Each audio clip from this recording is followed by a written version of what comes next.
हरे कृष्णा। तो आज एक सुंदर भजन सुनने के बाद हम लोग शुरू करते हैं आज का सत्र। और सबसे पहले हम मंगलाचरण करते हैं।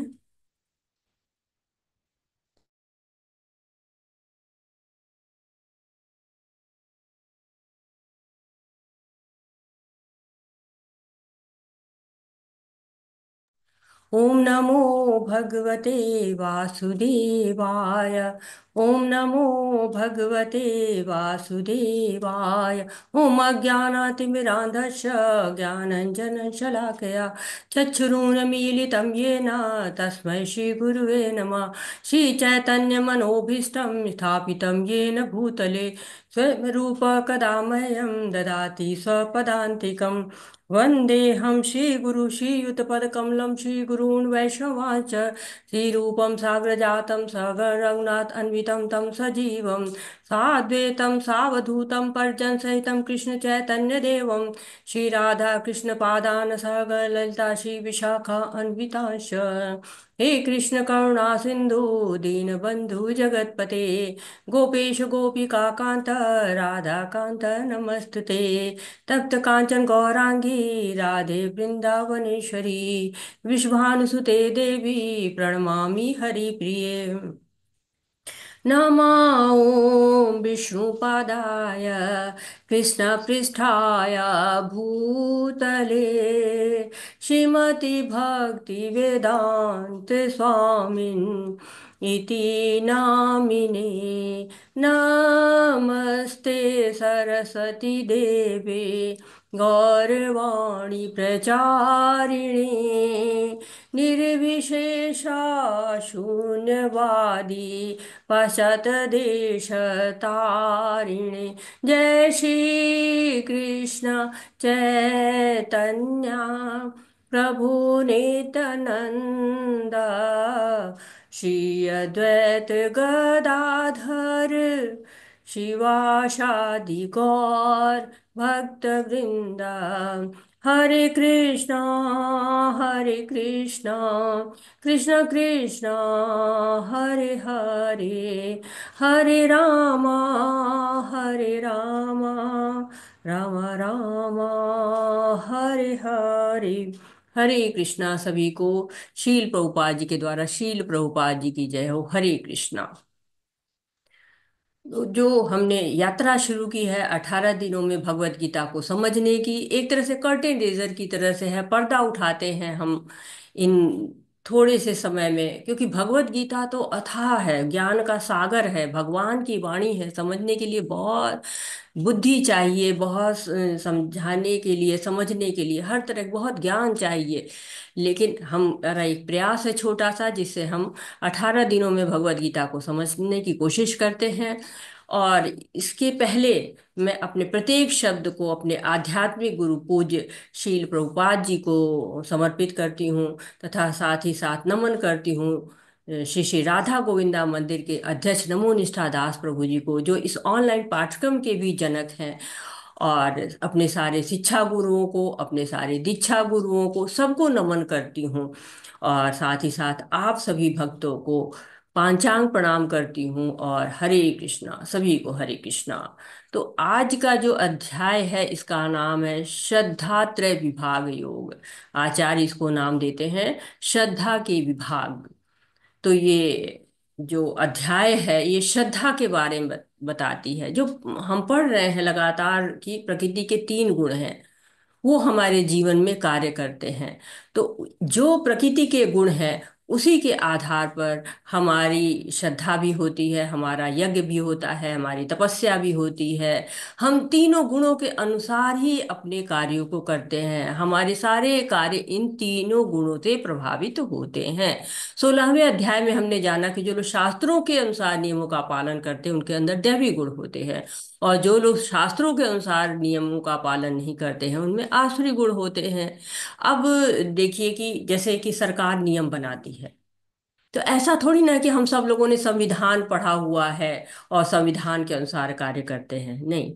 हम क्या करते हैं, हम देखते हैं लोगों को, जानते हैं उनसे, हमारे घर में लोग बताते हैं, हम सड़क पे चलते हैं तो नियम हमको पता चलते हैं, हमारे किताबों में जो है, स्कूल में जाते हैं वहाँ पढ़ाया जाता है। हम संविधान नहीं पढ़े होते, लेकिन हम धीरे धीरे जान जाते हैं कि नियम क्या, नियम हम करेंगे तो हमारा जो है वो कोई अहित नहीं होगा, हमको ना कोई दंड देना पड़ेगा, ना हमें कहीं जेल में जाना पड़ेगा। तो ये जो होता है, क्या कहते हैं कि ये शास्त्र के जो नियम होते हैं, इनको हम परिवार में जानते हैं, हमारे परिवार में संस्कार होते हैं तरह तरह के, और उनके द्वारा हम इसको जान जाते हैं। तो उन दैवी नियमों का हम पालन करते हैं, शास्त्रों के नियमों का हम पालन करते हैं, दैवी गुणों को विकास करते हैं, हमारे घर में लोग बताते हैं, और हमें जो है वो शास्त्रों को हम पढ़ते भी हैं, श्रवण भी करते हैं। भक्त जो होते हैं हमारे, वो भक्त हमको बताते हैं कि हाँ, हमको इन नियमों के अनुसार चलना चाहिए, गुरु हमको बताते हैं हमको इन नियमों के अनुसार चलना चाहिए। तो शास्त्रों के अनुसार जो कार्य करते हैं, अब सबको पता है कि जो है झूठ नहीं बोलना चाहिए, लेकिन फिर भी अगर हम झूठ बोलते हैं, हम झूठ को आश्रय लेते हैं, तो क्या होता है, शास्त्रों के विपरीत कार्य होता है। और कहते हैं कि श्रद्धा हो जाती है, जैसा हम अपने अंदर गुण विकसित करते हैं, वैसी हमारी श्रद्धा जो है विकसित हो जाती है। और ये अध्याय इसी बात पर प्रकाश डालता है कि श्रद्धा के कैसे तीन गुण होते हैं, और उन तीनों गुणों के अनुसार कैसे कैसे व्यक्ति कार्य करता है। अर्जुन उवाच, ये शास्त्रविधिम् उत्सृज्य यजन्ते श्रद्धयान्विता, तेषां निष्ठा तु का कृष्ण, सत्वमाहो रजस्तमः। अर्जुन ने कहा, हे कृष्ण, जो लोग शास्त्र के नियमों का पालन न करके अपनी कल्पना के अनुसार पूजा करते हैं, उनकी स्थिति कौन सी है? वे सतोगुणी है, रजोगुणी है, या तमोगुणी है? तो शास्त्र के अनुसार, अब 16वें अध्याय में हम पढ़ चुके, कुछ लोग आसुरी स्वभाव के होते हैं, अपने नियम बनाते हैं, अपनी मनमर्जी के अनुसार कार्य करते हैं, शास्त्र के नियमों का पालन नहीं करते हैं। तो उनकी भी श्रद्धा होती है, चाहे किसी पर भी हो। जैसे लोग क्या करते हैं, कसाई की दुकान है तो वहां पर भी काली माँ की फोटो लगा देते हैं। कई लोग नशा करते हैं तो कहते हैं कि हम तो शिव जी के भक्त हैं, पर शिव जी तो नशा नहीं करते थे, वो तो प्योर वैष्णव थे। उन्होंने विष पिया था, लेकिन कोई विष नहीं पीता है, लेकिन शिव जी के नाम पर वो न जाने कौन कौन से नशे करते रहते। तो श्रद्धा तो शिव जी में है, श्रद्धा तो उचित है, वैष्णव में है, लेकिन उनकी भक्ति उनके नियमों के अनुसार नहीं होती है, मनमाने ढंग से भक्ति होती है। ऐसे ही आप देखेंगे कि कुछ लोग अपनी अपनी कल्पना के अनुसार जो है वो कार्य करने लगते हैं, उनकी पूजा उपासना व्रत अपनी कल्पना के अनुसार होता है, करते हैं, और कार्य करेंगे, पूजा करेंगे, व्रत करेंगे, सब करेंगे, लेकिन अपनी श्रद्धा के अनुसार करेंगे, जैसा उनको मनोधर्म में जो उचित लगेगा उसको करेंगे, मनमानी ढंग से व्याख्या करेंगे शास्त्रों की भी। कभी कभी कुछ महीने लोग मांसाहार छोड़ देते हैं, कुछ लोग कहेंगे कि मंगल को नहीं खाएंगे, बृहस्पति को नहीं खाएंगे, शरीर ऐसे अपने दिन बना लेते हैं। कुछ लोग नवरात्रि आती है तो जमीन पर सोते हैं, बेड पर नहीं सोते हैं, सात्विक जीवन व्यतीत करते हैं, लेकिन बाकी दिनों में क्या करते हैं, मांसाहार भी करेंगे, नशा भी करेंगे। और कई कई तो डाकू ऐसे हुए हैं कि जो पहले जाते हैं और देवी देवताओं की आराधना करते हैं। ऐसा पिक्चरों में भी, कई पिक्चरों में दिखाया गया कि पहले डाकू जाते हैं और खूब देवी माँ की जो है प्रार्थना करते हैं, और उसके बाद जो है अपना डाका डालते हैं, चोरी करते हैं। तो किसी शास्त्र में तो नहीं लिखा है कि चोरी करो, डाका डालो, किसी देवी देवता किसी ने नहीं कहा है कि हाँ ये उचित कार्य है, पर उनकी श्रद्धा है, पर नियम उनके अपने हैं। तो कह कि तेषाम निष्ठा तो का कृष्णा, ऐसे लोग की निष्ठा क्या होती है, कैसी होती है? तो उनकी निष्ठा क्या तीन गुणों से प्रभावित होती है?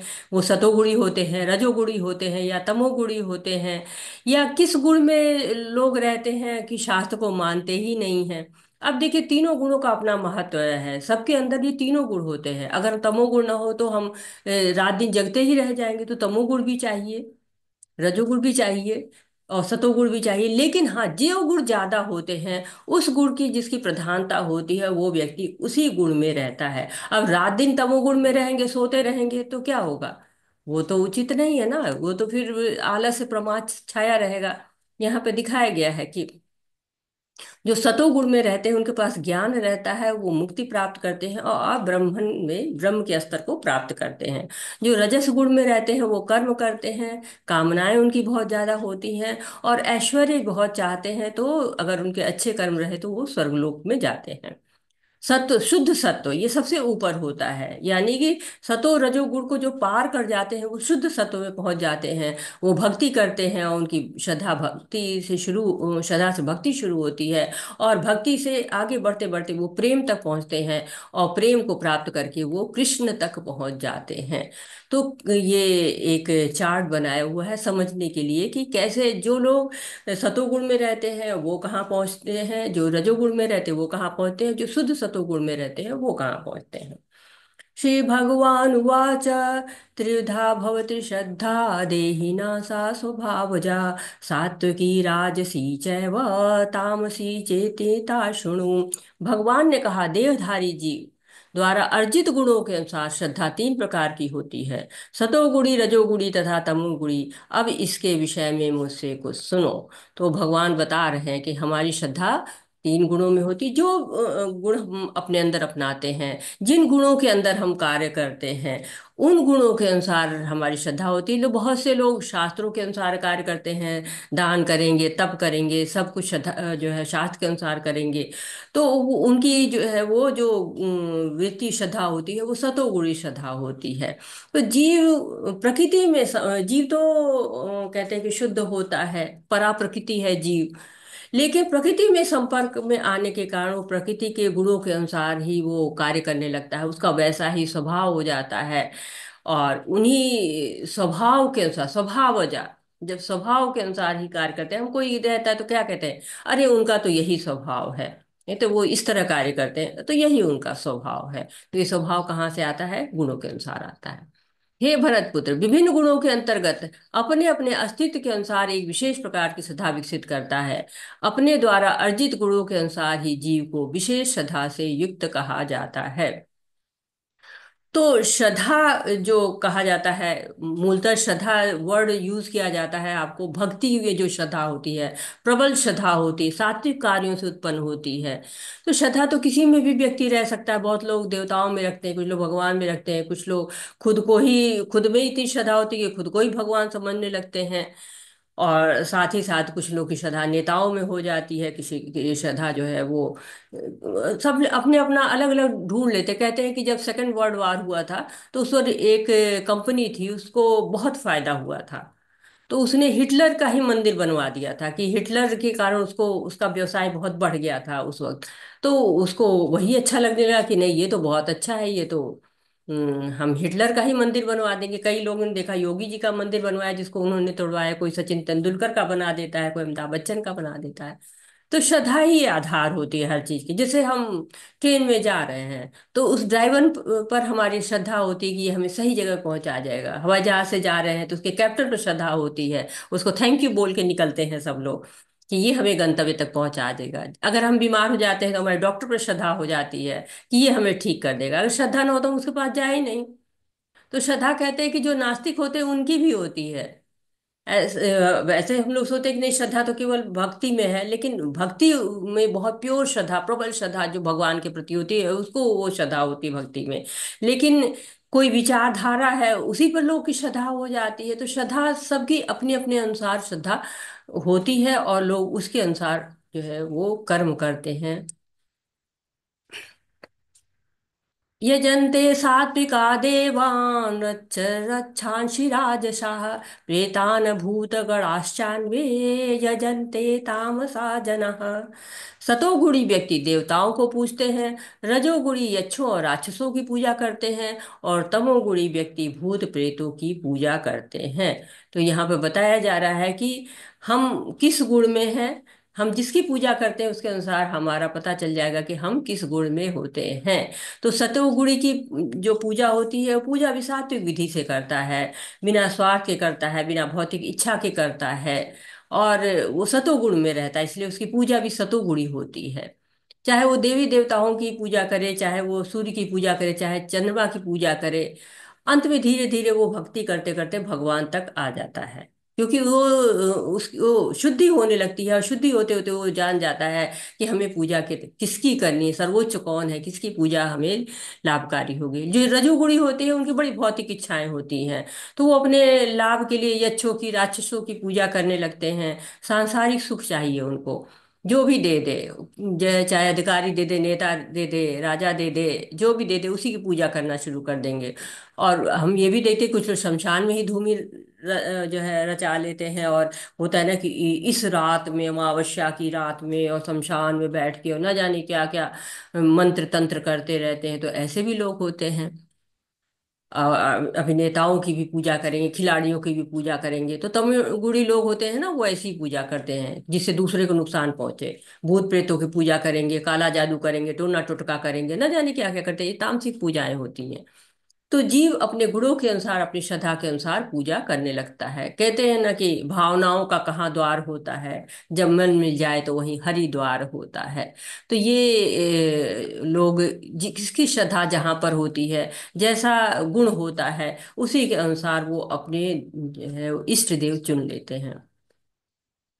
जो लोग दंभ तथा अहंकार से अभिभूत होकर शास्त्र विरुद्ध कठोर तपस्या और व्रत करते हैं, जो काम तथा आसक्ति द्वारा प्रेरित होते हैं, जो मूर्ख है तथा शरीर के भौतिक तत्वों को तथा शरीर के भीतर स्थित परमात्मा को कष्ट पहुंचाते हैं, वे असुर कहे जाते हैं। तो हमारे शरीर के अंदर परमात्मा रहता है। हम लोगों ने ये पढ़ा हुआ है, सर्वस्य चाहम हृदय सन्निविष्टो। भगवान जो है वो हमारे हृदय में विराजमान रहते हैं। और जब हम इस शरीर को कष्ट देते हैं, तो हम उनको कष्ट दे हुए होते हैं। तो जो हम लोगों ने देखा है कि असुर लोगों में क्या गुण होते हैं, बड़ा उनको दंभ होता है, अहंकार होता है।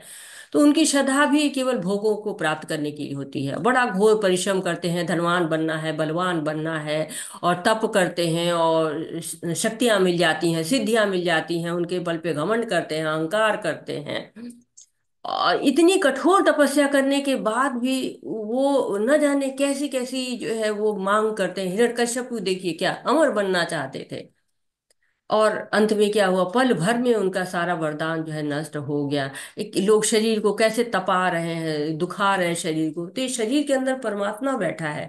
वो इस तरह के कार्य करते देखने पर कभी भी प्रसन्न नहीं होता है, जब हम अपने शरीर को इस तरह से कष्ट देते हैं।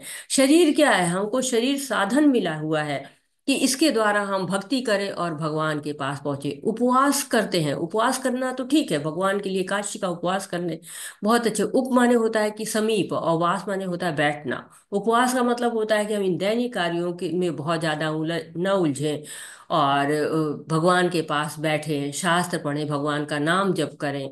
तो इस तरह उपवास किया जाता है, भगवान के पास बैठे।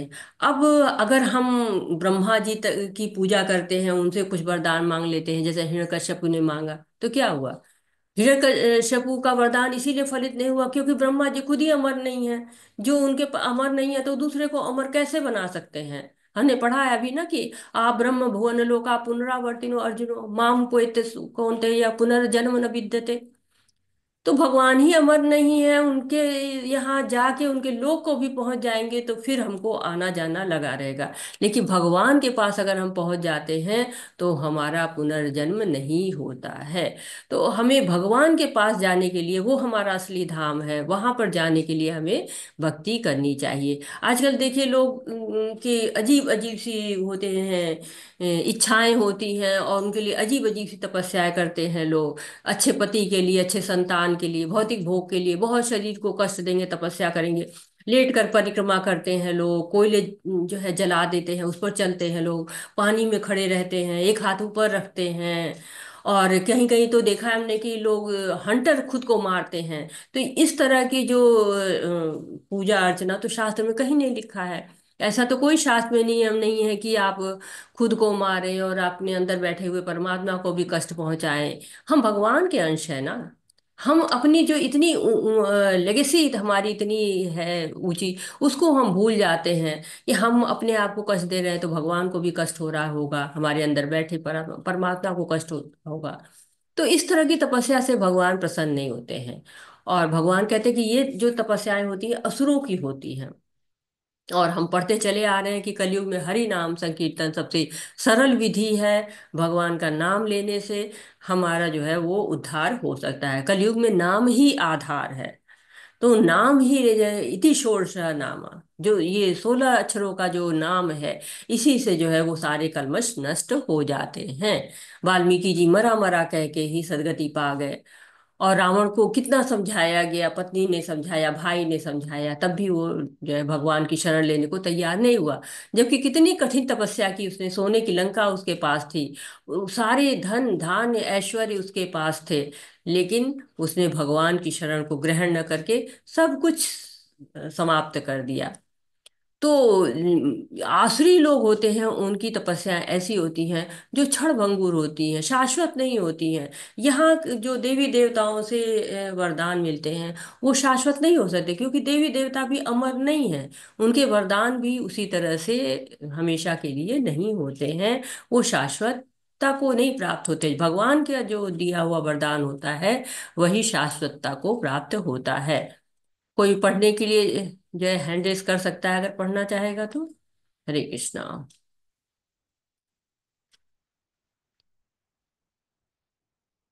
जो भोजन सात्विक, हरे कृष्णा, जो भोजन सात्विक व्यक्तियों को प्रिय होता है वह आयु बढ़ाने वाला, जीवन को शुद्ध करने वाला तथा बल, स्वास्थ्य, सुख तथा तृप्ति प्रदान करने वाला होता है। ऐसा भोजन रसमय, स्निग्ध, स्वास्थ्यप्रद तथा हृदय को भाने वाला होता है। अत्यधिक तिक्त, खट्टे, नमकीन, गरम, चटपटे, शुष्क तथा जलन उत्पन्न करने वाले भोजन रजोगुणी व्यक्तियों को प्रिय होते हैं। ऐसे भोजन दुख, शोक तथा रोग उत्पन्न करने वाले हैं।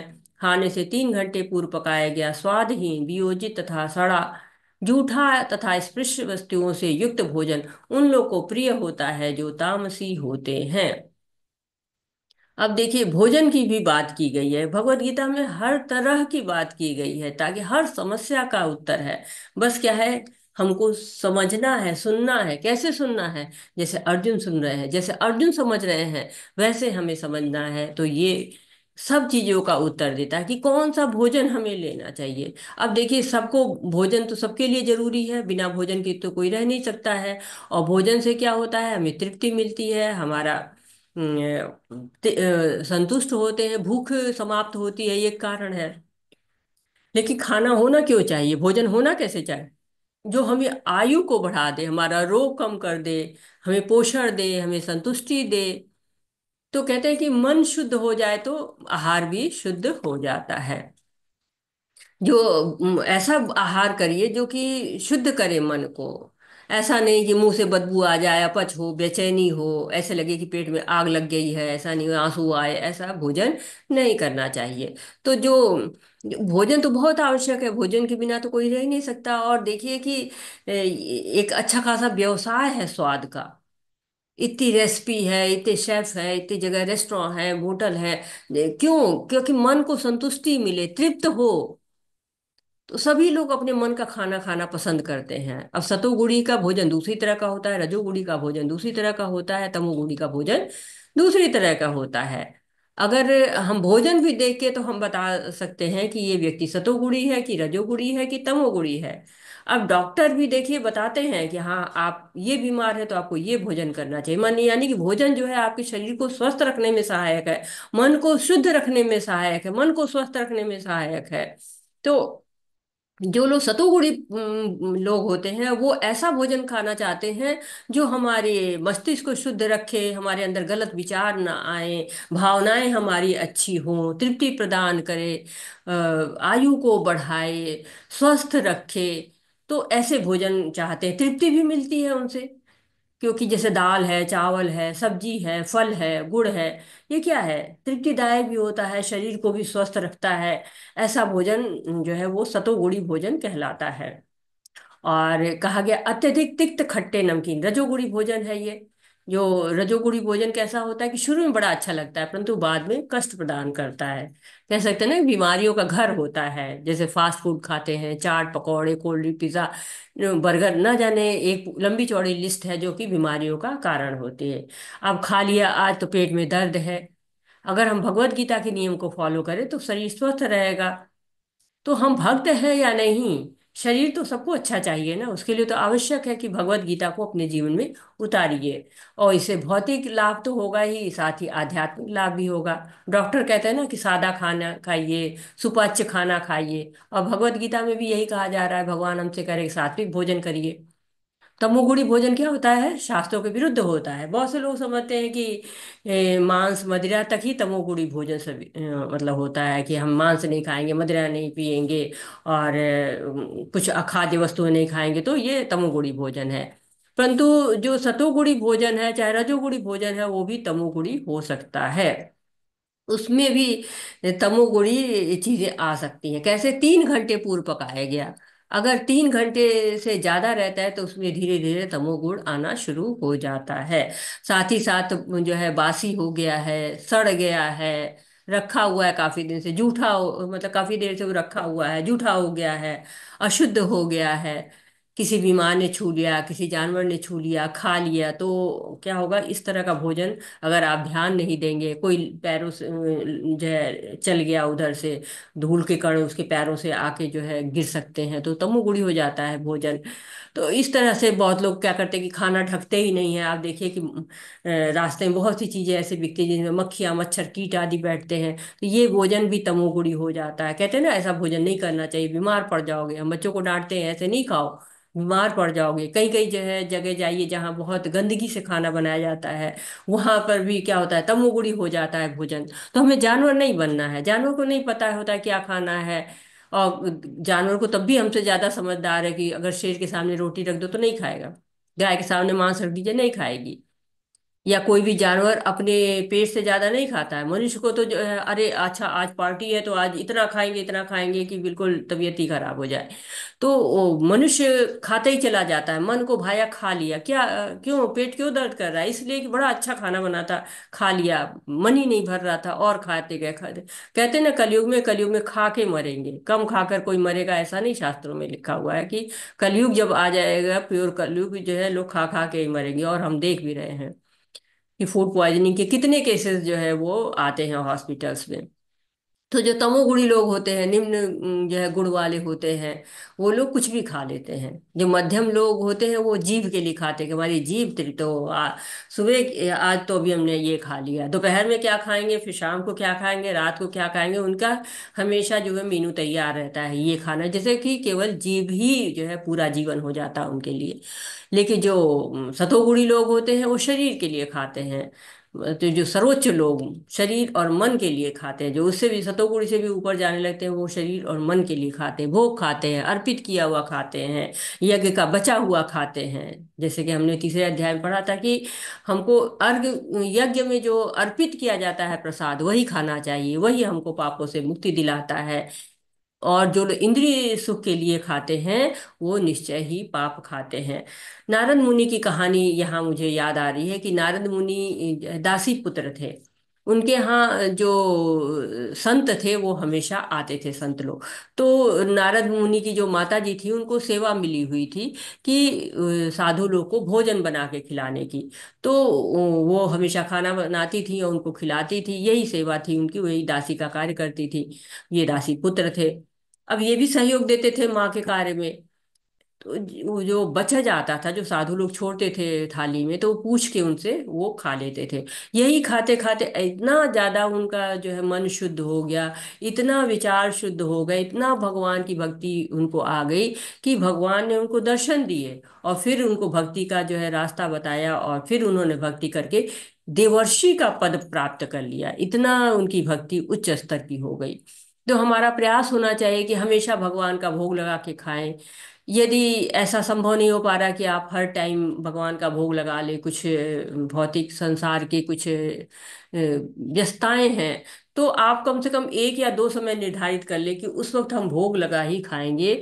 भगवान कुछ बहुत ज्यादा नहीं मांगते कि नहीं भोग में हमको 56 भोग लगाइए। लोग लगाते हैं 56 भोग, लगाते 108 भोग भी लगाते हैं। और मैंने अभी किसी जन्माष्टमी के समय कहीं पे देखा था कि 1008 जो है पकवानों का भोग लगा था। लेकिन भगवान ने हमसे क्या मांगा है? पत्रम पुष्पम फलम तोयम यो मां भक्त्या प्रयच्छति तदहम भक्त्या उपहृतम अश्नामि प्रयत आत्मनः।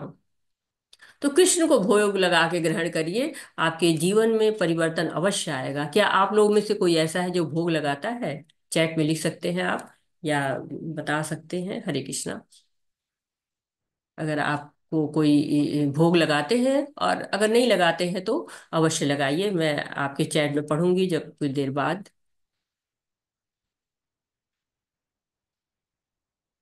यज्ञ में वही यज्ञ सात्विक होता है जो शास्त्र के निर्देशानुसार कर्तव्य समझकर उन लोग के द्वारा किया जाता है जो फल की इच्छा नहीं रखते हैं।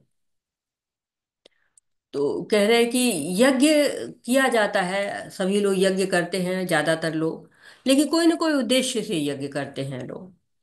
और ये यज्ञ भी होता है, तीन गुणों से प्रभावित होता है। यज्ञ को किसी उद्देश्य से ही नहीं करना चाहिए, कर्तव्य समझ कर करना चाहिए। शास्त्रों में कहा गया है कि भौतिक लाभ के लिए यज्ञ नहीं करिए। कोई फल की इच्छा से अगर आप यज्ञ करते हैं तो क्या होता है, उससे वो लाभ नहीं होता है। यज्ञ करना चाहिए तो हमेशा कर्तव्य समझ के करना चाहिए। है यज्ञ कहते हैं अफलाकांक्षी, बिना फल की इच्छा के करना चाहिए। यष्टाव्यभेति मन समाधाय स सात्विका। तो हमेशा हमें सात्विक मन से भगवान की प्रसन्नता के लिए यज्ञ करना चाहिए। और सात्विक यज्ञ वही होता है, सात्विका यज्ञ उसी को कहते हैं जो केवल भगवान के लिए किया जाए, अपने इष्ट देव के लिए किया जाए। वही यज्ञ जो है वो सात्विक होता है। अब कई तरह के यज्ञ होते हैं, द्रव्य यज्ञ भी होता है, ज्ञान यज्ञ भी होता है। कई तरह के होते हैं, विवाह करना भी एक यज्ञ होता है। तो विवाह को भी कर्तव्य समझ के नहीं करना चाहिए हमको, उसका उद्देश्य समझना चाहिए कि ये सात्विक यज्ञ है, उसको यज्ञ की तरह करना चाहिए। और हमें अच्छी संतान उत्पन्न करना है, ये आपका कर्तव्य होना चाहिए। कोई सांसारिक उद्देश्य नहीं होना चाहिए, कोई भोग का उद्देश्य नहीं होना चाहिए। तो कहते हैं कि कलौ तदहर कीर्तन, कलौ में जो है वो जो संकीर्तन यज्ञ है, वही आजकल कलयुग में कहा गया है कि उसी को संकीर्तन यज्ञ को ही सबसे श्रेष्ठ माना गया है। क्योंकि कलयुग में नाम के द्वारा ही हम भगवान को प्राप्त कर सकते हैं। सुखदेव गोस्वामी ने कहा है कि कलयुग में लाख बुराइयां हों, लेकिन एक अच्छाई यही है कि नाम जप से ही हमको वो सारे फल मिल सकते हैं जो बड़े बड़े यज्ञ करने से, या फिर हमको अर्च विग्रह की पूजा करने से, या तप करने से, या ध्यान करने से मिलते हैं। वो सब हमको नाम जप से ही मिल सकता है। लेकिन यज्ञ को केवल इसलिए नहीं, बहुत से लोग यज्ञ करते हैं लेकिन किस लिए, कि प्रदर्शन करना है, भौतिक लाभ होना है, या प्रशंसा मिलनी है। लेकिन हे भरत, जो यज्ञ किसी भौतिक लाभ के लिए गर्वश किया जाता है उसे तुम राजसी जानो। तो अगर हमको इससे प्रशंसा चाहिए, बहुत लोग बहुत दिखावा करते हैं कि नहीं हमने बहुत भारी यज्ञ किया, मेरे यज्ञ में इतने लोगों ने प्रसाद पाया।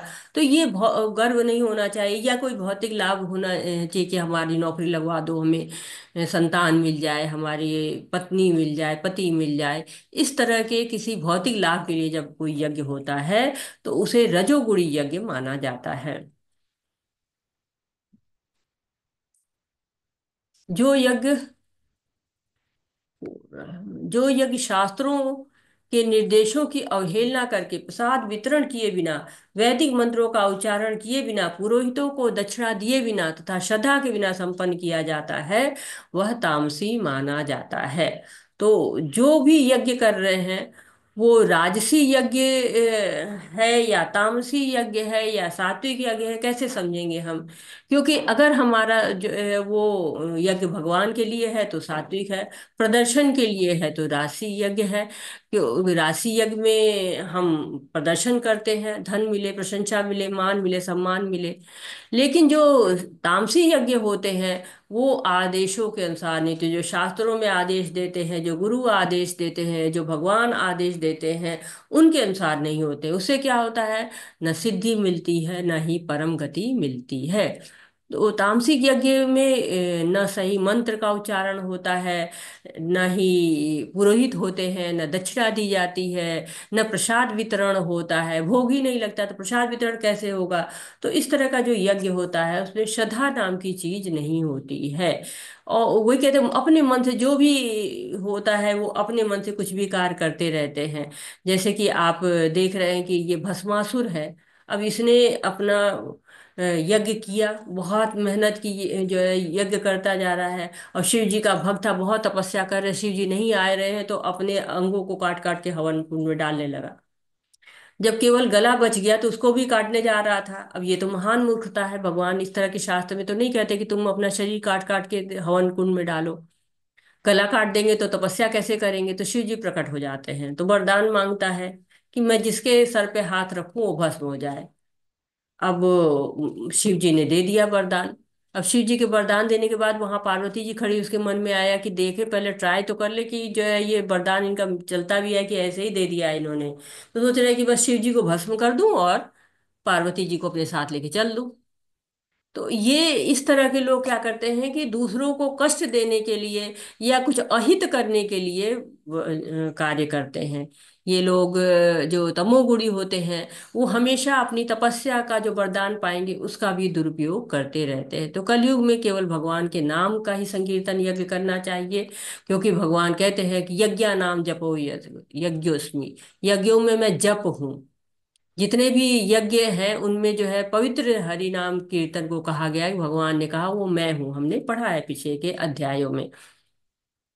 तो बार बार जो है वो भगवत गीता में कहा गया कि संकीर्तन यज्ञ को विशेष महत्व दिया गया, कि केवल नाम आधार है। भागवतम में कई जगह उल्लेख है, भगवत गीता में उल्लेख है।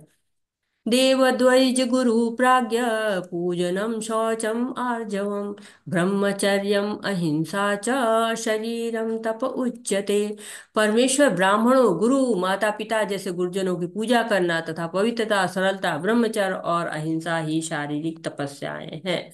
तो अब तपस्या की बारी होगी। अभी तक यज्ञ की बात हो रही थी, अब तपस्या की बात हो रही है कि तपस्या भी तीन गुणों में प्रभावित होती है। तपस्या जो हम करते हैं वो भी तीन गुणों में होती है। तो तपस्या कैसी करते हैं हम लोग? कि जो सात्विक तपस्या होती है वो तपस्या दूसरी होती है, ये राशि तपस्या दूसरी होती है, और तामसिक तपस्या दूसरी होती है।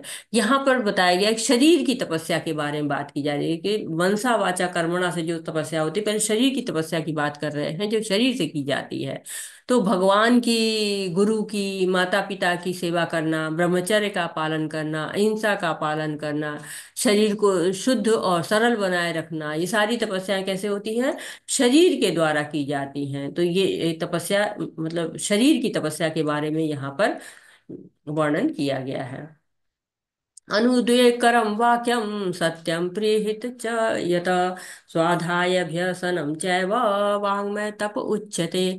सच्चे भाने वाले, हितकर तथा अन्यों को क्षुब्ध न करने वाले वाक्य बोलना और वैदिक साहित्य का नियमित पारायण करना, यही वाणी की तपस्या है। तो ये दूसरे की तरह की तपस्या आ गई, जो वाणी की तपस्या होती है। तो शरीर की तपस्या होती है, और वाणी की तपस्या बहुत बड़ी तपस्या होती है, कि वाणी से हम प्रेम भी पा सकते हैं और तिरस्कार भी पा सकते हैं। कहते हैं वाणी से सत्य बोलना चाहिए, झूठ नहीं बोलना चाहिए, अच्छे लगने वाले शब्द बोलने चाहिए, दूसरों का कल्याण करने वाले शब्द बोलना चाहिए। ऐसी बात नहीं बोलना चाहिए कि दूसरे को कष्ट हो। आपका सत्य भी ऐसा नहीं होना चाहिए कि वो किसी को परेशान करे। तो मनु महाराज ने कहा है, आप लोगों ने पढ़ा होगा, इसको क्लासेस में पढ़ाया जाता है, सत्यम ब्रूयात प्रियम ब्रूयात न ब्रूयात सत्यम अप्रियम, प्रियम नान्वितम ब्रूयात ऐसा धर्म सनातना। तो सत्य बोले, मीठा बोले, परम सत्य कड़वा ना बोले। और वेदों में कहा गया सत्यम वचामी नावृतम, जो ऐसी वाणी होनी चाहिए जो प्रभावित करे, कल्याण करे। मेढक की तरह टर टर नहीं करना चाहिए। क्यों? मेढक टर टर करता है तो क्या होता है? मेढक टर टर करके वो, उसको और कोई लाभ तो होता नहीं, लेकिन सांप को पता चल जाता है कि मेढक यहाँ पर है, और मेढक आता है और उसको खा लेता है। और वाणी की जो है वो कठोरता बहुत ही कष्ट पहुंचाती है लोगों को। कहते हैं कि शरीर पर लगा घाव जो है वो मिट जाता है, लेकिन वाणी का जो लगा घाव जो है सीधे हृदय को भेदता है।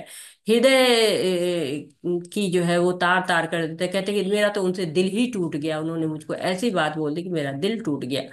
तो वाणी पर हमें संयम बहुत होना चाहिए। चाहे जीभ का संयम भी बहुत जरूरी है, कि हम स्वाद जो लेते हैं तो हम वैसा ही खाएं जो कि हम हमारे शरीर को पचे, हमें स्वस्थ करे। और वाणी से हम ऐसा बोले कि लोगों को अच्छा लगे, उसको खुशी हो, प्रसन्नता मिले। संतोष, सरलता, गंभीरता, आत्म संयम एवं जीवन की शुद्धि, ये मन की तपस्या है। तो ये मन की तपस्या के, मनसा वाचा कर्मणा होता है ना, तो जो ये मन की तपस्या है कि आपके अंदर सरलता होनी चाहिए, आपके अंदर गंभीरता होनी चाहिए, जीवन आपका शुद्ध होना चाहिए। ये सात्विक तपस्या मन की तपस्या है। भोग की कोई अभिलाषा न हो, संतुष्ट रहें। जितना सरल जीवन जिएंगे उतना ही आनंद आएगा, जीवन को जितना जटिल बना देंगे उतने कष्ट में रहेंगे। ये जो चित्र दिख रहा है आपको, ये सुखदेव जो है वो सुखदेव गोस्वामी का है। ये वेद व्यास जी पीछे पीछे दौड़ रहे हैं। वो पेट में ही थे सुखदेव गोस्वामी, वो बाहर आ ही नहीं रहे थे, 16 वर्षों तक पेट में ही रहे। और कहते थे नहीं, मैं बाहर आऊंगा तो मैं इस माया में से बद्ध हो जाऊंगा, तो मैं नहीं आऊंगा बाहर। अब माता को कष्ट हो रहा था। वेद व्यास जी पिता बार बार कह रहे हैं कि आप बाहर आ जाओ, बाहर आ जाओ, वो आने के लिए तैयार ही नहीं है। फिर वेद व्यास जी कहते हैं कि किसी ऐसे को लाओ जो मुझे कहे कि नहीं, तुमको माया नहीं मिलेगी, वो गारंटी ले मेरी कि हाँ मुझे माया नहीं बद्ध करेगी। तब भगवान ही आते हैं और भगवान कहते कि नहीं, तुम आ जाओ बाहर, तुमको कोई माया नहीं घेरेगी। और जैसे वो बाहर आते हैं पेट से, वैसे ही भागते हैं, उनंग धड़ंग भागे चले जा रहे हैं। अब 16 साल के हैं तो नवयुवक तो हो रहे हैं, अपना कुमारावस्था है ही है।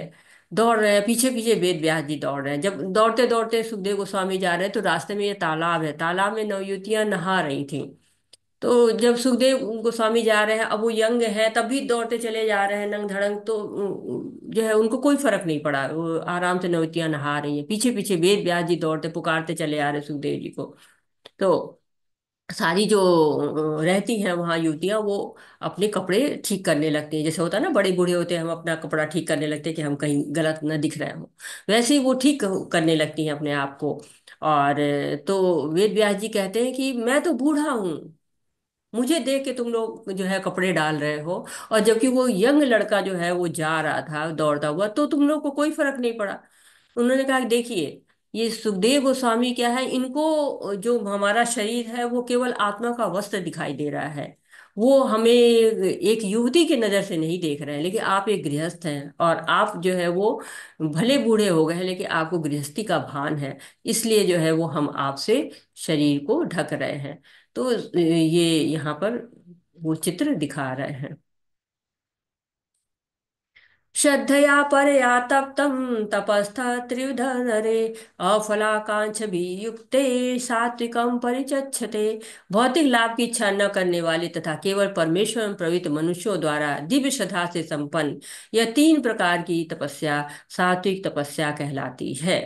तो ये सात्विक तपस्या की बात हो रही है। शरीर मन और वाणी की जो भी तपस्या होती है वो सात्विक तपस्या कहलाती है। अगर उचित ढंग से हम करते हैं जो तपस्या जैसा बताया गया है भगवत गीता में, तो वो सात्विक तपस्या है।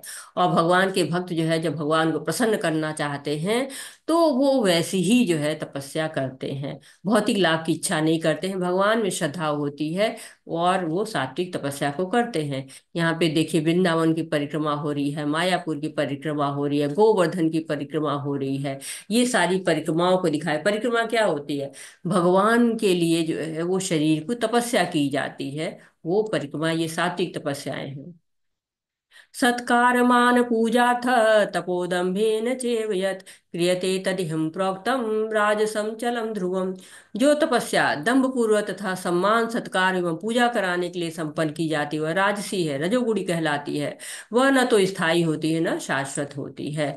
तो जो राजसी तपस्या वो लोग करते हैं कि हाँ देखो ये बड़ी बड़ी तपस्वी आ गए, इनकी सवारी निकल रही है, इनको माला पहनाओ, इनको प्रणाम करो, इस तरह की जो भावना करते हैं, इस तरह का जो तप दिखाते हैं, वो क्या होते हैं?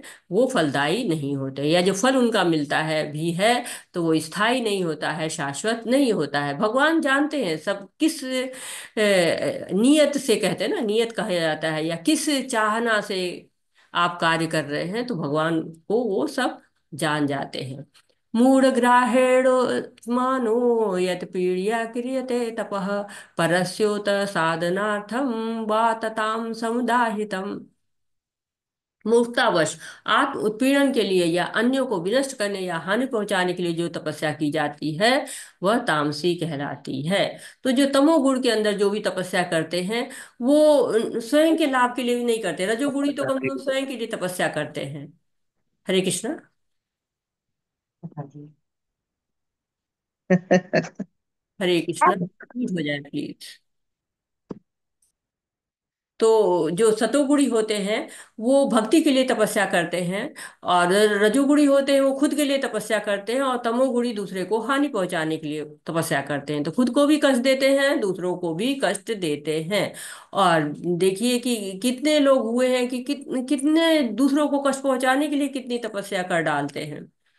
दातव्यमिति यद्दानं दीयते अनुकारिणे, देशे काले च पात्रे च तद्दानं सात्विकं स्मृतम्। जो दान कर्तव्य समझकर किसी प्रत्युपकार की आशा के बिना समुचित काल तथा स्थान में और योग्य व्यक्ति को दे दिया जाता है वह सात्विक माना जाता है।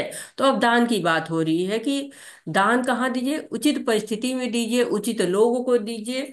क्योंकि आप दान जो कर रहे हैं वो सही तरीके से नहीं कर रहे हैं, शास्त्र के अनुसार नहीं कर रहे हैं, किसी मजबूरी में कर रहे हैं, तो वो दान सात्विक नहीं होगा। सात्विक दान जो है कैसा होगा, कर्तव्य समझ के करना है, बदला नहीं उससे कुछ मांगना है, कोई उसके बदले में भौतिक कार्य नहीं कर, भौतिक चाहना नहीं रखनी है, या ऐसे लोग को दान नहीं देना है जो गलत उसका उपयोग करें। सही व्यक्ति को सोच समझ कर जब दान देते हैं तो वो सात्विक दान कहलाता है।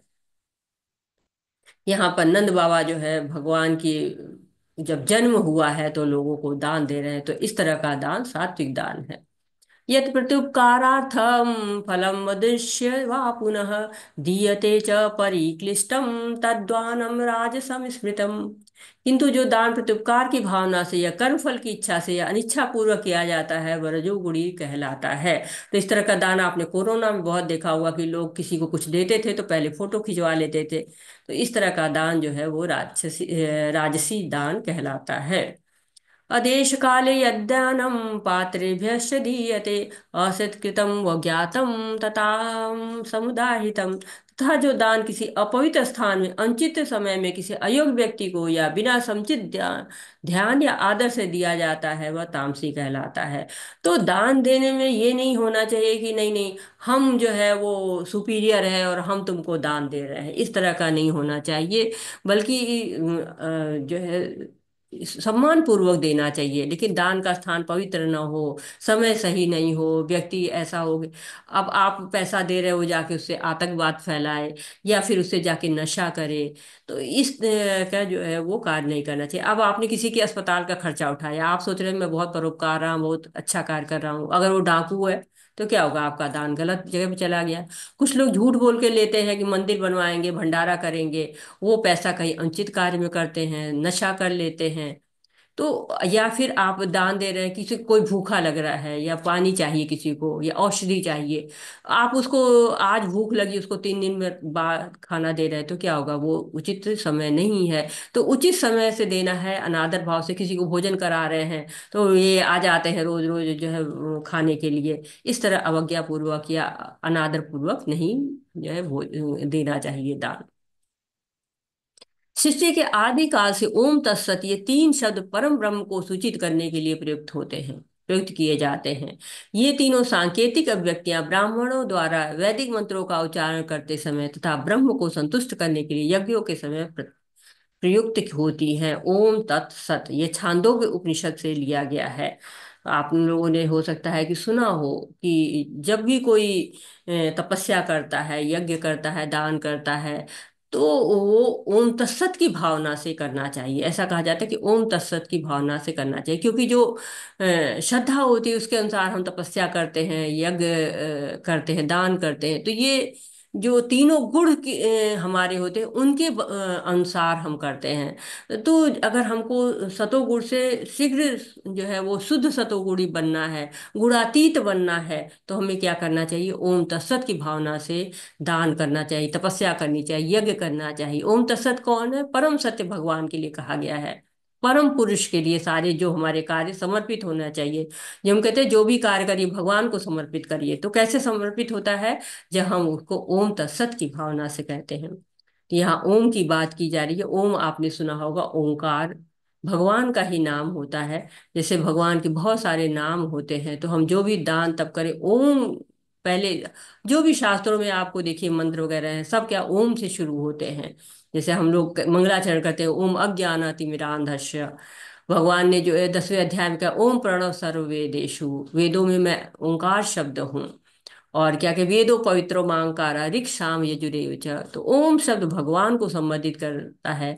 और हमें भगवान को याद करना चाहिए। जब भी हम कोई कार्य करते हैं तो हमें भगवान को याद करते हुए करना चाहिए। अतः योगी जन ब्रह्म की प्राप्ति के लिए शास्त्रीय विधि के अनुसार यज्ञ दान तथा तप की समस्त क्रियाओं को शुभारंभ सदैव ओम से करते। ओम मतलब विष्णु से सर्वोच्च लक्ष्य की वो इंगित करने के लिए वैदिक श्लोक भजनों की शुरुआत में कहा गया है। हम कहते हैं ओम नमो भगवते वासुदेवाय। तो जहां भी भगवान को पुकारना होता है, ओम एक तरह से कहते हैं ना कि भगवान के बहुत सारे नाम हैं, उसी में तरह से ओम शब्द भी भगवान विष्णु के लिए ही प्रयोग किया जाता है।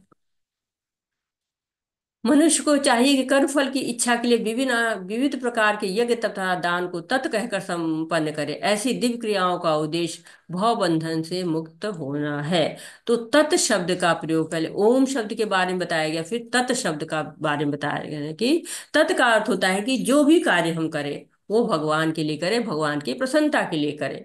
जो जब हम ओम तत्सत कहते हैं तो हमारे सारे कार्य भगवान को समर्पित हो जाते हैं, कर्म बंधन नहीं लगता है, क्योंकि उसमें हमारी आसक्ति नहीं होती है। तो चाहे पुण्य कर्म हो चाहे पाप कर्म हो, सब बंधन में डालते हैं। लेकिन जो भगवान के लिए किए गए कर्म होते हैं वो हमको बंधन में नहीं डालते हैं। हम भगवान को समर्पित करते हैं भोग, फिर उनको हम जो है ग्रहण करते हैं, तो क्या होता है उसमें हमको किसी तरह का बंधन नहीं लगता है, प्रसादम लगता है, मन में शुद्धि आती है। और साथ ही साथ अगर हम इस भावना से करते हैं तो हम किसी को कटु नहीं बोल सकते हैं, क्योंकि हमारे अंदर जो है कृष्ण है, तो उसके अंदर भी कृष्ण का वास है। जब हम इस स्तर पे सोचना शुरू करते हैं तो हमारे सारे कार्य शुद्ध होने लगते हैं, पवित्र होने लगते हैं। और परम सत्य भक्तिमय यज्ञ का लक्षण है, लक्ष्य है, उसे सत शब्द से अभिहित किया जाता है। हे पिता पुत्र, ऐसे यज्ञ का संपन्न करता भी सत कहलाता है। जिस प्रकार यज्ञ तप तथा दान के सारे कर्म जो परम पुरुष को प्रसन्न करने के लिए संपन्न किए जाते हैं सत है। सत का अर्थ है शाश्वत। प्रभु की सेवा के लिए की गई गतिविधियां सत्य को प्रकट करती हैं। इस तरह की गतिविधि में क्रियाओं का प्रदर्शन शाश्वत हो जाता है। गतिविधियों का उद्देश्य शाश्वत है और गतिविधियों का लाभ शाश्वत है। शाश्वत का अर्थ होता है कि शाश्वत हमेशा उपलब्ध रहता, हमेशा रहता है ऐसा। और शाश्वत चीजें होती हैं वो नष्ट हो जाती हैं, लेकिन जो शाश्वत चीजें होती हैं वो हमेशा विद्यमान रहती हैं। और भगवान के लिए जो भी कार्य करेंगे उसका फल भी शाश्वत होगा, उसका लाभ भी शाश्वत होगा। और यदि हम अपने लिए कार्य करते हैं तो हमें क्षणिक लाभ मिलता है, अभी किया हमने फिर नष्ट हो जाएगा, लेकिन भक्ति कभी भी नष्ट नहीं होती है। कहते हैं 2 अध्याय में कहा गया है कि प्रतवायो न विद्यते नेहा विक्रम नाशस्ते प्रतवायो न विद्ये स्वल्पम धर्मस्य त्रायतो भयतो महात्। तो जो भी हम भक्ति करते हैं भगवान उसकी जो है वो रक्षा करते हैं। तो हमें जो भी कार्य करना है वो ओम तत्सत की भावना से करना चाहिए, भगवान को याद करके करना चाहिए। सत का अर्थ हो जाता है शाश्वत, तत् का होता है कि भगवान की प्रसन्नता के लिए, और ओम क्या है, भगवान ही है, भगवान को ही याद करने, तो उससे जो फल मिलेगा वह भी शाश्वत मिलेगा, कभी ना समाप्त होने वाला फल हमको प्राप्त होगा। और श्रद्धा हुतं दत्तं तपस्तप तपस्तप्तं कृतं च यत् असदित्वे युज्यते पार्थ न च तत्प्रेतन इह। हे पार्थ, श्रद्धा के बिना यज्ञ दान या तप के रूप में जो भी किया जाता है वह नश्वर है, वह असत कहलाता है, और इस जन्म में तथा अगले जन्म में दोनों ही व्यर्थ जाता है। अब आप अगर कर रहे हैं तप यज्ञ दान कुछ भी जो कर रहा है कोई भी भक्त, श्रद्धा नहीं है तो सब बेकार है, कोई भी फल नहीं मिलेगा। और अगर असत है तो उसका जो है फल मिल भी जाए तो शाश्वत नहीं होगा, क्षणिक होगा। तो वो न मनुष्य के इस जन्म में काम आता है न अगले जन्म में काम आएगा। श्रद्धा बहुत जरूरी है। कहते हैं कि श्रद्धा जो है पहला सोपान है भक्ति का। Shraddha is the gateway of bhakti. श्रद्धा बहुत जरूरी है। रूप गोस्वामी जी कहते हैं कि भक्ति की पहली सीढ़ी ही श्रद्धा है। श्रद्धा के बिना शरणागति नहीं, और शरणागति के बिना भक्ति नहीं है। तो अर्जुन ने पहले भगवान में श्रद्धा दिखाई, भगवान की शरणागति ली, भगवान को गुरु बनाया, फिर भक्त बना। हमें भी क्या बनना है, अर्जुन बनना है। क्योंकि अर्जुन के ही अगर जैसे अर्जुन ने किया, अगर हम उस तरह से ही भगवान को सुनेंगे, भगवान को समझेंगे, तो भी हम भगवत गीता को पूरी तरह समझ पाएंगे। तो जीव है, हम जीव क्या है, शाश्वत है, भगवान भी शाश्वत है। हमें कर्म भी ऐसे करने चाहिए जो शाश्वत हो। जो भी करें ओम तत्सत की भावना से करेंगे। तीन शब्द बहुत ही महत्वपूर्ण है। ब्रह्मा जी ने भी जब यज्ञ किया था तो इन्हीं तीन शब्दों का प्रयोग किया था। जब ये सृष्टि का निर्माण होता है और सृष्टि में सबसे पहले गर्भोदक्षाई विष्णु प्रवेश करते हैं, और प्रवेश करने के बाद वहां पे उनकी गर्भ से एक नाल निकलती है। नाल पे ब्रह्मा जी आते हैं और ब्रह्मा जी जब देखते हैं तो चारों ओर अंधेरा छाया हुआ है। अंधेरा छाया, जो जितनी तरफ मुख घुमाते हैं उतने मुख हो जाते हैं। तो हम जिस ब्रह्मांड में रहते हैं उसमें चार मुखी ब्रह्मा जी रहते हैं। और उस ब्रह्मा जी को जो कहा जाता है, भगवान कहते हैं तप तप करो। वहां से आदेश आता है, उनको समझ में नहीं आ रहा है कि हम क्या करें, कहते हैं तप करो। तो वो ये तीन शब्दों का प्रयोग करते हैं, बहुत लंबा तपस्या करते हैं। फिर उनको भगवान शक्ति देते हैं जिसके द्वारा वो इस सृष्टि की रचना करते हैं। तो ब्रह्मा जी को पहले भगवान ने दिया, जो है वो पहले दीक्षा गुरु वो भगवान हुए। और उसके बाद ब्रह्मा जी ने फिर नारद को वो ज्ञान दिया।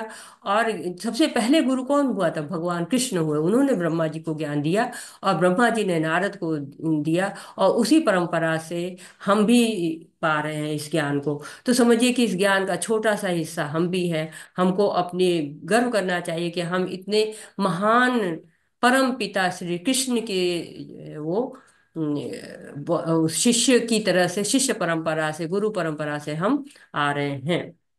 गुरु शिष्य परंपरा का हम पालन कर रहे हैं। कोई पढ़ेगा? हरे कृष्णा। आप हैंड रेज कर सकते हैं अगर पढ़ना है तो। बद्ध अवस्था में बहुत से लोग देवताओं, भूतों या कुबेर जैसे यक्षों की पूजा के प्रति आकृष्ट होते हैं। यद्यपि सतोगुण, रजोगुण तथा तमोगुण से श्रेष्ठ है, लेकिन जो व्यक्ति कृष्ण भावनामृत को ग्रहण करता है वह प्रकृति के इन तीन गुणों को पार कर जाता है। सफलता पाने के लिए उपयुक्त गुरु प्राप्त करके उसके निर्देशन में प्रशिक्षण प्राप्त करना चाहिए। तभी ब्रह्म में श्रद्धा हो सकती है। यह काल क्रम से यह श्रद्धा परिपक्व होती है तो इसे ईश्वर प्रेम कहते हैं। यह प्रेम समस्त जीवों का चरम लक्ष्य है। तो ये मनुष्य को चाहिए कि सीधे कृष्ण भावनामृत ग्रहण करे। यही 17वें अध्याय का संदेश है। तो प्रभुपाद हमको बता रहे हैं कि हम अभी चाहे जिस गुण के प्रभाव में है, चाहे सतोगुण में है, चाहे रजोगुण में है, चाहे तमोगुण में है, हमें भक्ति करनी चाहिए, कृष्ण भावनामृत होना चाहिए। तभी हम इन तीन गुणों से ऊपर उठ सकते हैं। जब तक हम बद्ध अवस्था में रहते हैं तब तक हमें स्वार्थ घेरे रहते हैं, और स्वार्थ के लिए हम देवी देवताओं की तरफ भी आकृष्ट होते हैं, कुबेर यक्ष की तरफ भी आकृष्ट होते हैं। जबकि भगवान कहते हैं कि मेरी भक्ति करो, मन मना भव मद भक्तो, मद्याजी माम नमस्कुरु, मेरी भक्ति करो। तो यज्ञ है या तप है या दान है, सब कुछ भगवान को ही अर्पित करना चाहिए।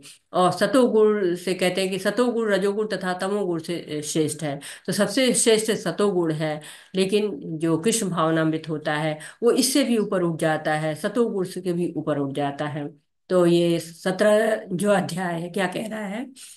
अनधिकृत पूजा के बारे में अर्जुन की पूछताछ। भगवान कृष्ण उत्तर: तीन गुण, एक विश्वास और पूजा निर्धारित करते हैं। तीन गुणों में खाद्य पदार्थ, तीन गुणों में यज्ञ, तीन तरह की तपस्या, तीन गुणों में तपस्या के प्रकार, तीन गुणों में दान। ओम तत्सत, यज्ञ दान तपस्या को सर्वोच्च को अर्पित करना चाहिए। तो ओम तत्सत के द्वारा हम यज्ञ के फलों को विष्णु को अर्पित करते हैं। 17वें अध्याय में भगवान बता देते कि जो भी करो ओम तत्सत की भावना से करो। हम भगवत गीता भी पढ़ रहे हैं तो उसको भी हम इसी भावना से हमको पढ़ना चाहिए। हम खा रहे हैं, पी रहे हैं, यज्ञ कर रहे हैं, सब कुछ हमें ओम तत्सत की भावना से करना चाहिए। यही सर्वश्रेष्ठ शिक्षा इस अध्याय में मिलती है। दूसरा कोई उपाय नहीं है।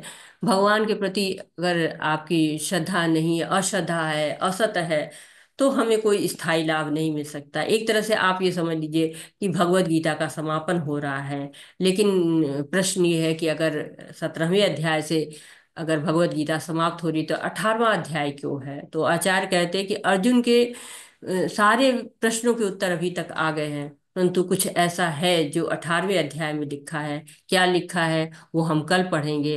और मुझे आशा ही नहीं बल्कि फुल गारंटी है कि आपको बहुत ही आनंद आएगा, आप भाव विभोर हो जाएंगे। क्योंकि अर्जुन भगवत गीता सुनने के बाद भगवान हमारे लिए अपना प्रिय संदेश रख के जाते हैं, फलश्रुति हमको देते हैं। तो ये सब कल हम 18वें अध्याय में जानेंगे। और 18वां अध्याय बहुत ही सुंदर होने वाला है। बहुत थोड़ा लंबा अध्याय है, परंतु बहुत सारी चीजें हैं। करीब करीब जो है वो भगवान अर्जुन को सब कुछ बता चुके हैं, लेकिन अब उसका जो है वो बाइंड करते, जैसे हम मैं बाइंड कर रही हूँ अब कि ये आज का अध्याय समाप्त हुआ है और हम अब आपसे विदा लेने के लिए तैयार हो रहे हैं। वैसे ही भगवान भी जो है वो अर्जुन को पूरी तरह समझाते हैं और उनको कहते हैं कि जो इच्छा हो करो। उनको बताते हैं कि जैसे हम समझाने के बाद कहते हैं ना कि आपकी जो इच्छा हो कर लीजिए, मैंने सारे मार्ग बता दिए, वैसे भगवान बताते हैं हमको भी, वो हमारे लिए भी बहुत कुछ रखा है उन्होंने। और उसको हम कल पढ़ेंगे इसी नोट पर। वाछा कल्पतरुभ्यश्च कृपा सिंधुभ्य एव च पतितानां पावनेभ्यो वैष्णवेभ्यो नमो नमः। अनंत कोटि वैष्णव वृंद की जय, शीला प्रभुपाद की जय। हरे कृष्णा कृष्ण कृष्णा हरे हरे, हरे रामा राम रामा हरे हरे। भगवत गीता की जय, आप सभी भक्तों की जय। हरे कृष्णा, सभी को हरे कृष्णा। आपका कोई प्रश्न है, आपका कोई सुझाव है, तो आप हमसे बात कर सकते हैं। हरे कृष्णा, सभी को हरे कृष्णा। और मैं चैट में देखती हूँ कि आपने क्या लिखा हुआ है, उसको भी देखेंगे। हरे कृष्णा।